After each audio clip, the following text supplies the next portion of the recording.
হলো এক নাম্বার সওয়াল আল্লাহ করবেন আন উমরিহি ফিমা আফনাহু। এরে পৃথিবীর লোক, তোমাকে আমি আল্লাহ 70 বছর সময় দিয়েছিলাম। হে সুনাতলা যদুপুরের লোক, তোমাকে আমি আল্লাহ 50 বছরের হায়াত দিয়েছিলাম। তোমাকে আমি আল্লাহ 80 বছরের হায়াত দিয়েছিলাম। এই দীর্ঘ 80 বছর সময়টা তুমি কেমন করে কাটিয়েছ বলো? দীর্ঘ 70 বছর কেমন করে অতিবাহিত করেছ বলো? 70 বছরটা আল্লাহকে তিলে তিলে তিলে তিলে বুঝিয়ে দিতে হবে। এক সেকেন্ড ফাঁকি দেওয়া যাবে না, এক মিনিট ফাঁকি দেওয়া যাবে না। 70 বছর আপনাকে আল্লাহকে বুঝাতে হবে। আপনি বলবেন কেমন করে বুঝাবো? আল্লাহকে বলতে হবে, আল্লাহ প্রতিটা বছরে 12টা মাস ছিল, প্রতিটি মাসে 30টা দিন ছিল, প্রতিটা দিনে 24টা ঘন্টা ছিল, প্রতিটা ঘন্টাতে 60টা মিনিট ছিল, প্রতিটা মিনিটে 60টা সেকেন্ড ছিল। এক সেকেন্ড, এক মিনিট, এক ঘন্টা, একদিন 24 ঘন্টা। একদিন, দুদিনে, এক মাস, 2 মাস করে করে আল্লাহ আপনাকে 50 বছরের হায়াত দিয়েছে। এই 50 বছরটা আল্লাহকে বুঝিয়ে দিতে হবে, 80 বছরটা আল্লাহকে বুঝিয়ে দিতে হবে।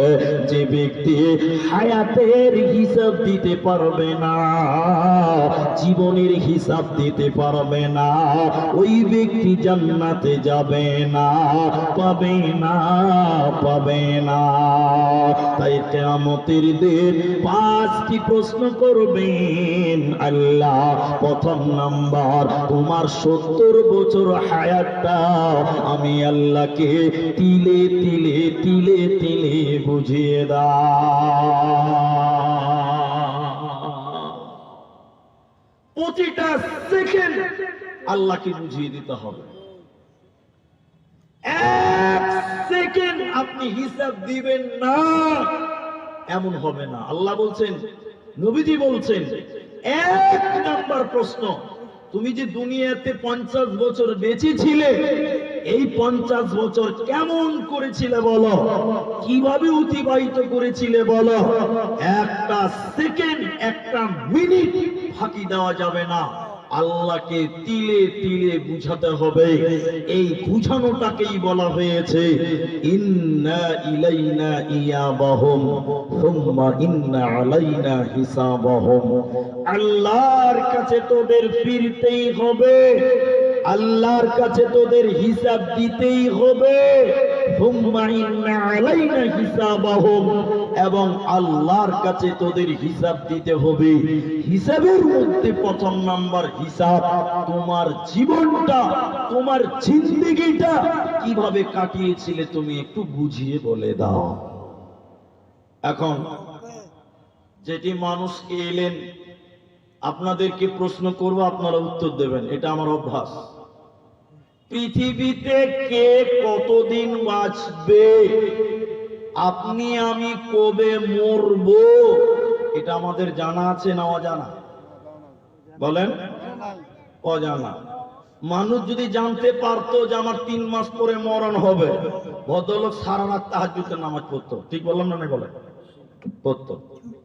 আমরা জানি না আমাদের কখনকার মরণ হবে, আমাদের হায়াতটা কত লম্বা, কতটুকু আমরা কেউ জানি না, কেউ জানি না। এরপরেও কিছু মানুষ সময় চায়, এরপরেও কিছু মানুষ চালাক, তারা মনে হচ্ছে জানে যে কখন মরবে, এটা তার জানা আছে। আমাদের মাঝে অনেক মানুষ, ওর কথা শুনে মনে হবে যে ও কবে মরবে এটা ওর জানা আছে। যে যেমন আপনাকে বলি, এরা মানুষকে বলা হচ্ছে, ধরেন আমাদের মাদ্রাসার হেড মাওলানা বলছে, ভাই বয়স তো মাশাআল্লাহ 50 পার হয়ে গেছে, এবার দাড়িটি ছাড়েন, দাড়িটি ছেড়ে দেন, আল্লাহর রাস্তায় ছেড়ে দিতে হবে। তো লোকটা বলছে, হুজুর এখনো সময় হয় নাই। এই যে বলছে ওর সময় হয় নাই, তার মানে নিশ্চয়ই ও জানে যার কতদিন বাঁচবে। নয়তো কি করে বললো সময় হয়নি? কথা বুঝতে পারলেন?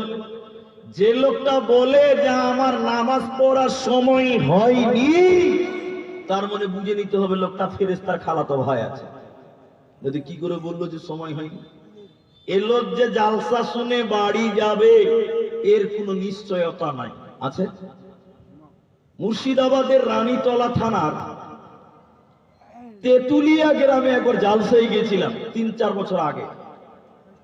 রাত তখন অনুমানিক 1টা বাজে। আমি প্রধান বক্তা স্টেজ থেকে নামছি, নামার একটু আগে মেয়েদের প্যান্ডেল থেকে হাউ হাউ করে কান্নাকাটি শুরু হয়ে গেল। কাঁদছে, বিকট আওয়াজে কাঁদছে। সেদিন আমার বয়ান ছিল জাহান্নাম। খোঁজ খবর নিল, ভলেন্টিয়াররা দৌড়তে দৌড়তে গেল। কি হয়েছে, কাঁদছো কেন? দেখতে পাওয়া গেল মেয়েদের ভিতরে একটা মেয়ে জালসা শুনতে শুনতেই মারা গেছে, আল্লাহ নিয়ে নিয়েছে।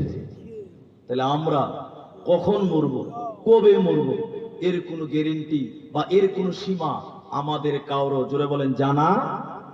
সবাই বলেন জানা নেই। তাহলে আপনি কতদিন বাঁচবেন এটা যেহেতু আপনি জানেন না, আপনি যতক্ষণ বেঁচে আছেন এটা আপনার নিয়ামত, এটা আপনার নিয়ামত, এটা আপনার নিয়ামত। সময়টা ঠিক ঠিক কাজে লাগিয়ে দাও, ঠিক ঠিক কাজে লাগিয়ে দাও। নবীজি অন্য জায়গায় বলেন, নবীজি অন্যত্রে বলছেন, শুনে নাও, ইগতানিম খামসান ক্বাবলা খামসিন, 5টা জিনিসকে তোমরা গনিমত মনে করো, নিয়ামত মনে করো, হীরের টুকরো মনে করো। হীরের চাইতে দামি আছে কি, ওইটাই তোমরা মনে করো। 5টার ভিতরে নবীজি বললেন সময় একটা নিয়ামত, চলে যাওয়ার আগে। অতএব সোনাতলার মুসলমান, যদুপুর অঞ্চলের মুসলমান, তুমি 2025 সালটা পেয়েছো, আল্লাহ তোমাকে দিয়েছে। এই 2025 সালে আল্লাহর ইবাদত করো। কেন তুমি 2026 সাল পাবেই পাবে, এর কোনো গ্যারান্টি নাই, এর কোনো ভরসা নাই। অতএব তুমি যে সময়টা পেয়েছ, এই সময়টা আল্লাহর পথে তুমি ব্যয় করো, আল্লাহর পথে তুমি সময় দাও, আল্লাহর পথে তুমি চলো। কারণ নবীজি বলেন কিয়ামতের দিন আল্লাহ তার বান্দাকে বলবে, এরে আব্দুর রহমান, তোমার 30 বছরটা আমি দিয়েছিলাম, এই 30 বছরটা আমাকে তিলে তিলে তিলে তিলে বুঝিয়ে দাও।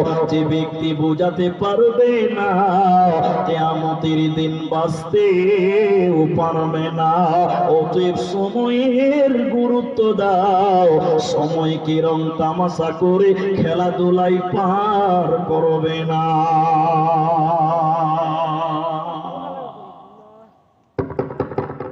এখন আরেকটা কথা বলি, এটা শর্ট, খুব শর্ট। এদিকে দেখেন, আমার দিকে দেখেন, এদিকে দেখেন, ওইদিকে দেখতে হবে না, আমার দিকে দেখেন। এখন কথা শুনুন, শোনেন, এইটুকু কথা যদি বুঝতে পারেন, এটাই সময়ের কথা, গুরুত্ব শেষ, আর বুঝাতে হবে না। এটাই যথেষ্ট, এটাই যথেষ্ট, এটাই যথেষ্ট। সেটা হলো এই, আল্লাহ আমাদেরকে পাঠিয়েছে। আল্লাহ যদি কিয়ামতের দিন কাউকে বলে তোর জীবনের 50 বছরটা আমাকে বুঝিয়ে দে, আল্লাহ যদি প্রশ্ন করে, আচ্ছা আপনারা এতটি মানুষ একটু কথা বলেন, আমরা কেউ আল্লাহকে আমাদের সময় বুঝাতে পারবো? এতটি লোক বলেন। আল্লাহ যদি বলে বেশি লয়, তুই 50 বছর বেঁচেছিলি, 25 বছরটা আমাকে বুঝিয়ে দে, আমরা 25 বছরও বুঝাতে পারবো না। জি বলেন, পারবেন? পারবেন না।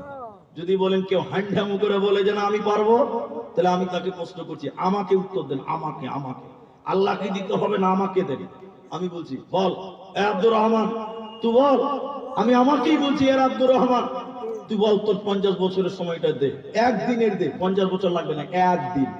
এবার আমি শুরু করলাম, আল্লাহ ফজরের আজান দিল, মসজিদে গেলাম, আল্লাহ বলছে ভালো করলে। তারপর বলে কোরআন পড়লাম, আল্লাহ বলছে ঠিক আছে। তারপর একটু চা খেলাম, ওটা প্রয়োজন আছে, ঠিক আছে, ভালো, আলহামদুলিল্লাহ। তারপর কি করলি? একটু আমবাজার মার্কেট করলাম, আল্লাহ বলছে ঠিক আছে। তারপর একটু ঘুমালাম, ঠিক আছে। তারপরে মাঠে ঘাটে জমি জায়গায় ব্যবসাতে গেলাম, আল্লাহ বলছে ওটাও ঠিক আছে, দরকার আছে। জোহরের নামাজ পড়লাম, ঠিক আছে। একটু ঘুমালাম, ঠিক আছে। আসরের নামাজ পড়লাম, আলহামদুলিল্লাহ, খুব ভালো। এরপরে কি করলি? বলে সোনাতলা জালসার মেলা হয়েছিল, ওই মেলাতে মেয়ে ছেলেরা ঘুরছিল, ওখানে একটু ঘুরে বেড়াচ্ছিলাম। আল্লাহ বলছে কেন ঘুরে বেড়াচ্ছিলি বলেন? এই আস্তে কথা বলো। আল্লাহ যদি বলে তো মেয়েরা ঘুরে বেড়াচ্ছিল, আব্দুর রহমান তুই গেলি কেন? কেন? কেন?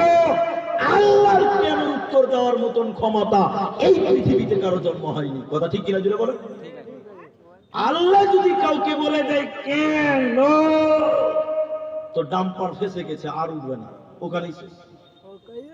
আপনাকে যদি আমি বলি কেন, আপনি ভোগা দিয়ে, মিথ্যা বলে, ঝুঠা বলে কোন রকম পার পাবেন। কিন্তু আল্লাহ যদি কেন বলে দেয়, আল্লাহর কেনর উত্তর দেওয়ার মতন ক্ষমতা পৃথিবীর কারো হবে না।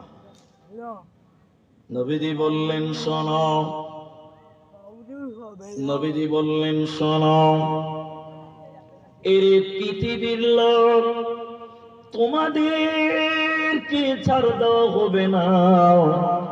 দুনিয়াতে মেলায় ঘুরেছিলাম, দুর্গা পূজার মেলাতে তুমি নিজের স্ত্রীকে নিয়ে ঘুরে বেরিয়েছিলাম, কালী পূজার মেলাতে মেলা দেখতে তুমি গেছিলাম, কেন গেছিলে? সময়টা ওইখানে কেন দিয়েছিলে বলো? পৃথিবীর কারো ক্ষমতা হবে না যে আল্লাহ এই কারণে আমি গেছিলাম, এটা সম্ভব হবে না। অতএব সময়টা কিভাবে তুমি কাটাবে, সময়টা কেমন করে কাটাবে, আল্লাহ কোরআনে বলেছে, বিশ্ব নবী কোরআনে বলেছে হাদিসের ভিতরে। অতএব মুসলমান সময়ের গুরুত্ব বুঝে নাও, কারণ কিয়ামতের দিন সময়ের ব্যাপারে প্রশ্ন করা হবে, বাঁচার উপায় রবে না, রবে না, রবে না। দ্বিতীয় নম্বর শুনে নাও, 5টি প্রশ্ন করা হবে। দ্বিতীয় নম্বর নবীজি বললেন শুনে নাও, ওয়ান সাবাবিহি ফিমা আবলাহু। কিয়ামতের দিন বলবে, এরে নওজওয়ানেরা, যুবকেরা, তরুণেরা, এরে আমার নওজওয়ান বন্ধুরা, এরে আমার দিনের যুবকেরা শুনে নাও, তোমাকে আল্লাহ বলবে, এরে সোনাতলার যুবকেরা, যদুপুর অঞ্চলের যুবক ছেলে, তোমরা বলো তোমাদের যৌবনকাল কেমন করে কাটিয়েছিলা বলো? যৌবনকাল কিভাবে অতিবাহিত করেছিলে বলো? যে ব্যক্তি যৌবনকাল রং তামাশায় কাটিয়ে দিবে রে, ওই ছেলেটা আল্লাহর জান্নাতে যাবে না, পাবে না, পাবে না।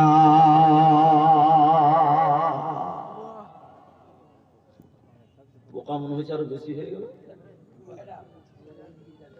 ওদিকে যাচ্ছে, হ্যাঁ যাচ্ছে, যাচ্ছে, যাচ্ছে, আলহামদুলিল্লাহ। এই জালসা পোকাকেই শোনা হয়েছে গো।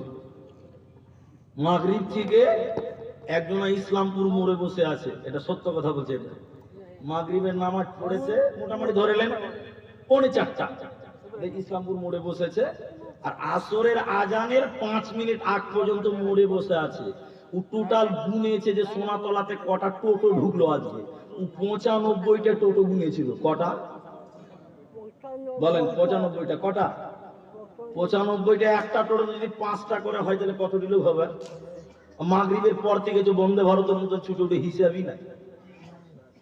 তাহলে বলেন কটা লোক আজকে এসেছে? পোকা তার চেয়ে বেশি এসেছে যাওয়া শুনতে। আল্লাহ বরকত দান করেছে। জি। দ্বিতীয় নম্বর বলবে, হে যুবক, যৌবন কাল তুমি কিভাবে কাটিয়েছিলে? বিশেষ করে তরুণ যারা, যুবক যারা, নওজোয়ান যারা, যাদের বয়স 15 থেকে 30-35 বছর, এই সময়ের যুবকদেরকে আল্লাহ বলবেন, হে যুবক, কিয়ামতের মাঠে বলবেন, দুনিয়াতে এই টকবকে রক্ত গরম এই টাইমটা তুমি কেমন করে কাটিয়েছিলে, তুমি আমাকে বুঝিয়ে দাও। এখন আপনাদেরকে প্রশ্ন করছি, যারা বাপজি আছেন, মুরব্বী আছেন, কুটুম আছেন, সবাই উত্তর দেন। আচ্ছা বলেন, ইসলামে যুবকদের বৃদ্ধদের চাইতে, বুড়াদের চাইতে যুবকদের মূল্য বেশি না কম? বলুন বলুন। এতটি লোক মুখ খুললে কত বড় আওয়াজ হবে? বেশি হবে। যুবকদের মূল্য বুড়াদের চাইতে বেশি। কেন বেশি? এর 4টা কারণ আছে। আমি 4টা বলছি না, একটা বলি। আচ্ছা, একটা উদাহরণ দিলে বুঝবে, সহজ বাংলা। আমাদের রোডের উপরে যারা দোকান করেছে, স্টেট ব্যাংক মোড়ে যারা ফল ফ্রুট বিক্রি করে, ওদেরকে জিজ্ঞাসা করবেন, ওরা নারকেল বিক্রি করে, ডাব বিক্রি করে। আপনারা বলেন, বাজারে একটা ডাব কিনতে গেলে কত টাকা লাগে? 70 টাকা। আর দুর্গা পূজার সময় ওই ডাবের দাম হয় 100 টাকা। একটা ডাবের দাম কত? বলেন বলেন। 70 টাকা। ওই দোকানে দেখবেন চোকা ছিলানো নারকেল আছে। এবার দোকানদারকে বলেন একটা নারকেলের দাম কত? দোকানদার মুখ টেড়া করে বলবে মাত্র 30 টাকা। ক টাকা?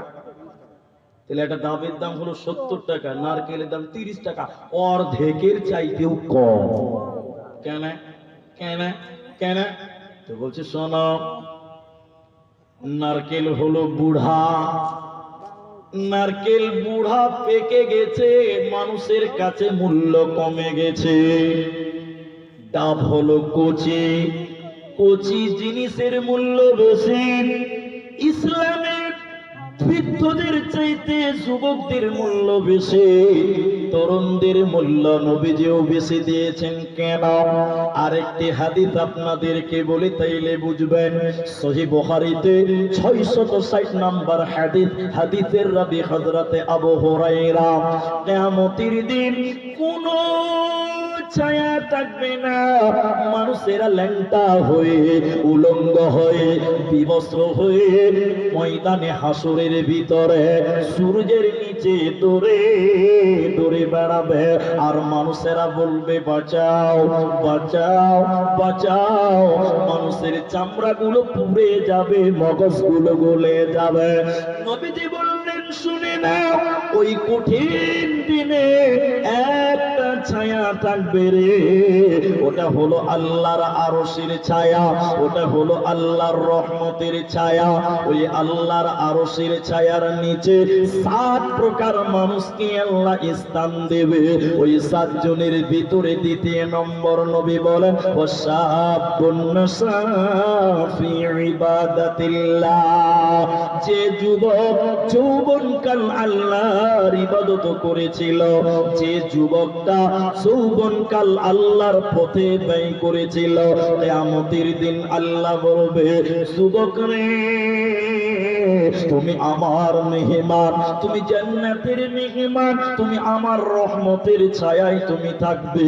কিয়ামতের দিন তোমার কোনো চিন্তা রবে না, রবে না, রবে না। তাহলে যুবকেরা যদি আল্লাহর ইবাদত করে, এদেরকে আল্লাহ আরশের নিচে স্থান দেবে। সবাই বলুন সুবহানাল্লাহ।